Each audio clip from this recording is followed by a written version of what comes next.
2036, senador del Centro. Jorge Aljobín, analista electoral, constitucional y parlamentario. Querido Jorge, con mucho gusto te saludo. ¿Cómo has estado? Mi querido Javier, muy buenas noches. Pues ya hasta te di la nota para que nos comentes. Ha sido aprobada por la Comisión de Prerrogativas del Instituto Nacional Electoral. Tenemos la sobrerepresentación que se aprobará mañana y el viernes se desaparecerán los institutos autónomos. A ver, pensemos el asunto. ¿Cómo va, Jorge? Pues mira, mi querido Javier, habrá que decir que este es un tema trascendental porque nos llevará a entender de manera distinta la representación política en nuestro país. Por lo tanto, habría que decir que todo por lo que se ha luchado, que ha sido evitar la sobrerepresentación y que una de las fuerzas políticas aplaste a otra, me parece que esto se va a consumar y sobre todo para la gente en su casa, habrá que decir que se le ha entregado el 73% del Congreso a Morena y sus aliados, lo cual nos regresa en el reloj a tiempos del propio de la Madrid con un 74% en aquella época que tenía de control de la Cámara, de un 82% de López Portillo y de un 83% del señor Echeverría. Habría que decir que hemos regresado a los mejores tiempos, o más bien, desde el cristal que se mire, a los peores tiempos del priismo, donde hay un control absoluto y muy probablemente de ambas cámaras, donde habrá que decir que Morena, en el caso de la Cámara de Diputados, junto con el PT y el Verde Ecologista de México, quedará por encima de los 30 diputados que requiere para una mayoría calificada. Esto es, las 2/3 partes, se requieren 334, de acuerdo con el proyecto, quedará con 364 diputados, y en el caso de senadores, se quedará a una friolera suma de 3 senadores para poder alcanzar esa mayoría calificada, lo cual nos hace pensar que muy probablemente muchos estarán dispuestos a negociar, diciéndolo en términos muy laxos y muy cordiales para nuestros señores senadores de la República, tomando en cuenta, por ejemplo, simplemente que habrá 2 senadores del PRD que quedarán flotando ahí en la Cámara de Senadores y muy probablemente tendrán el incentivo de unirse a Morena, y por otro lado también los senadores del PRI, que habrá que decir que se está haciendo muy probablemente una negociación política para la aprobación justamente de la reelección de Alito Moreno a cambio de votos, no solamente para la reforma judicial, sino también para la reforma de órganos constitucionales autónomos, etcétera, etcétera, etcétera. Por lo tanto, también habrá que decirle a la gente que la discusión en la Comisión de Prerrogativas y Partidos Políticos no estuvo exenta tampoco de discusiones y de polémicas. Habría que decir que se tuvo muy poco tiempo para discutir el proyecto, se publicó antes en la página institucional del INE y no a las consejerías electorales como comúnmente ocurre. Esto fue denunciado por la consejera Carla Humphrey como por parte de la consejera Dania Rabel, y por lo tanto esto es preocupante porque no se están respetando ni las formas ni el fondo. Y también habrá que decir que serán 16 personas las que serán cruciales en esta toma de decisión. ¿Por qué me refiero a 16? Habrá que decir que hay 11 titulares de consejerías electorales, entre consejeras y consejeros electorales, y 5 magistrados y magistradas del Tribunal Electoral que tendrán la difícil decisión de tomar la decisión final en dado caso que esto se avale por parte del Consejo General del Instituto Nacional Electoral.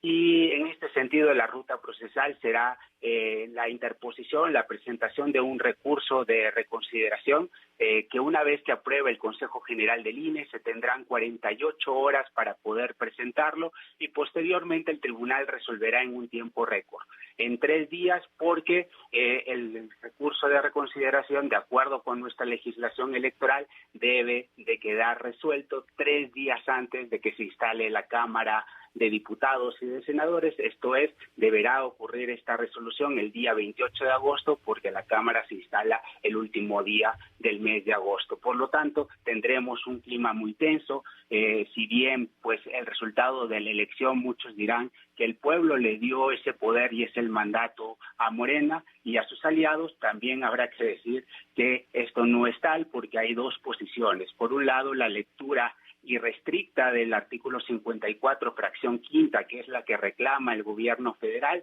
donde señala que la repartición de las curules plurinominales se hace por partido y no por coalición, pero también la oposición ha mostrado un argumento interesante, que es la posibilidad de interpretar el 54 también de la Constitución, fracción primera, donde se señala que para tener acceso a los diputados plurinominales se requiere haber postulado al menos 200 diputaciones y senadurías por el principio de mayoría relativa, lo cual no ocurrió por los propios convenios de coalición y por lo tanto ninguna de las dos fuerzas políticas más importantes de nuestro país tendrían acceso a los plurinominales si leemos de manera literal la Constitución. No sabemos qué va a prevalecer, pero muy probablemente pues la propia espada de Damocles, que será la reforma judicial, pues hará que los magistrados y magistradas del Tribunal Electoral del Poder Judicial de la Federación fallen a favor de Morena,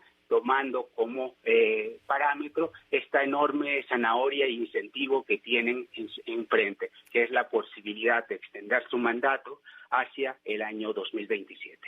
Veremos qué pasa en los próximos días, pero me parece que la decisión ya está tomada, mi querido Javier, en este tema de la sobrerepresentación. A ver, para tratar, Jorge, de tener más elementos en lo que es un hecho, digamos, es cosa de usar el currículum de algún senador para que inmediatamente se sume, ¿no? Antes de que llegue la UIF, se sume a la mayoría, ¿no?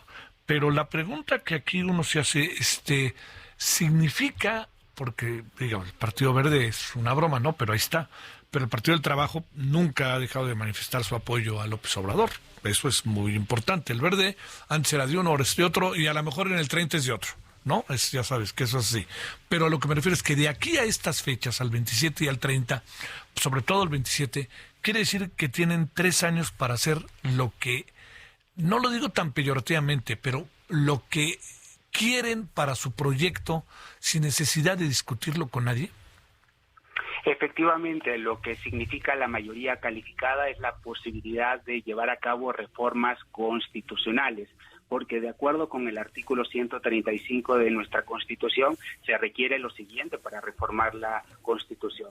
Las 2/3 partes de la votación de los integrantes de la Cámara de Diputados y de Senadores, más la aprobación de al menos la mitad más uno de las legislaturas de los estados, recordando que Morena gobierna en 24 estados de la República y el número necesario son 17. Por lo tanto, en términos procedimentales tendrán la vía abierta para poder modificar la Constitución. Pero también habrá que decir que si esto responde o no al propio mandato popular. Sé que temas como la división de poderes, el tema de la independencia judicial, etcétera, son valores bastante etéreos y hablar de democracia y es bastante abstracto para la población. Pero me parece que lo que no ocurrió el día 2 de junio fue votar por una fuerza política sin leer las letras pequeñas del contrato. ¿Cuáles eran las letras pequeñas de este contrato? Se había dicho que justamente los poderes del pasado eran el obstáculo para poder alcanzar los beneficios de la Cuarta Transformación, que mucha gente lo ha visto traducido en su bolsillo. Pero el tema no era justamente de llevar al desequilibrio de los poderes de la Unión a través de reformas constitucionales que estamos viendo que pueden ser lacerantes en un futuro, como la reforma judicial, el tema justamente de los órganos constitucionales autónomos, luego vendrá una reforma en temas de Guardia Nacional, que se ha conocido como la militarización o no del país, y por otro lado, finalmente tendremos una reforma electoral. Realmente eso es lo que queremos y también lo que está en juego es el cambio de paradigma en términos de democracia, de representación en nuestro país y sobre todo del significado de quienes han sido garantes del respeto a la Constitución, como el Poder Judicial en su momento, como los órganos constitucionales autónomos, donde se ve que el Poder Judicial hoy por parte del oficialismo es considerado como un obstáculo para poder alcanzar sus proyectos y sus reformas estructurales y no como ocurría antes, donde se veía en la Constitución la posibilidad de proteger no solamente los derechos de las mayorías, sino también de las minorías, buscando los equilibrios, porque un Estado constitucional solamente se puede formalizar y se puede ver en perspectiva cuando hay un control del poder, y esto me parece que se abre la puerta para que simplemente haya una fuerza gobernante que no tenga que responderle a la ciudadanía, y me temo que el único control que tendremos será los mercados en las próximas semanas cuando se ejecute todas estas reformas en la ventana del mes de septiembre. Para cerrar, Jorge, una breve opinión. Acaba de decir el señor Kib Espadas, desde 2009 la asignación de cargos de representación proporcional parte de evaluar a los partidos por separados y no en coalición.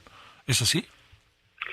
Mira, lo que habrá que decir que nunca se había presentado justamente un tema como tal, donde se tuviera la mayoría por parte de unas fuerzas políticas. Esto sí habrá que decir con honor a la verdad que ha ocurrido en 2015, en 2018, en el año 2021, donde las distintas fuerzas políticas, el hoy oficialismo y antes, cuando era el PRI, se ha ejecutado este tipo de maniobras para lograr la sobrerepresentación en la propia Cámara de Diputados y Senadores, y me parece que hoy es trascendental no solamente leer la Constitución en términos literales, sino que se busca la interpretación porque se está desnaturalizando el propio artículo 54 de la Constitución. Pero es cierto lo que dice el consejero. Es cierto lo que dice el consejero, ¿no? Es cierto lo que comenta el consejero, y es un tema que tendrá que pasar por una reforma electoral, pero lamentablemente ya se ha tomado una decisión al respecto. O sea, pero están tomando la decisión desde el 2009 con el mismo criterio, te pregunto. Así es, con el mismo criterio, mi querido Javier, pero no con el mismo contexto que tenemos al día de hoy. Eso es muy importante, sale. Sí, quieren ver las cosas como si todo estuviera igual y no está tan igual. Bueno, Jorge, gracias. Te mando un gran saludo. Igualmente, mi querido Javier. Un fuerte abrazo. Gracias.